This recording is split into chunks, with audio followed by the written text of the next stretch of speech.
What is going on with Scott McCloughan, best you can tell, Jason? I know you were tweeting about it. I talked to people very close to him. People who were with him. He's watching film. He's grinding.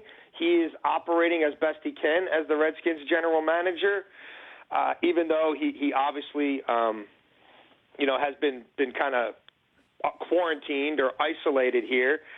He is still under their employ. He is not in rehab.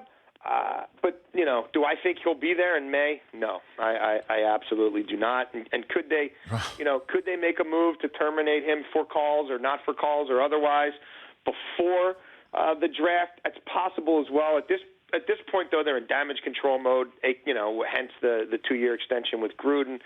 So I don't think it would happen until after the draft at this point. But he certainly had no hand in their machinations at the draft. I don't expect him to have much say in free agency or in who they draft. I mean, he'll continue to follow reports. That'll be their proprietary information, I suppose, as long as he's under their employ. But that looks like it's headed for a divorce. And if it's anything like typical Redskins business, other than the last 2 years, it'll be a messy divorce. Well, I mean, you covered him for the Post all those years before you joined the NFL Network. I really thought that they were kind of, stabilizing. I mean, you could have made the point coming into last season, that they were the least tumultuous franchise in that division. I mean, right? You had who's the Eagles quarterback going to be, and you had the Chip Kelly stuff with Howie, you know what I mean? Yeah. Nuclear and all that. And, the Giants went out and spent $200 million in free agency because everybody's worried they're going to lose their jobs, and they finally parted with Tom Coughlin and all the drama from that.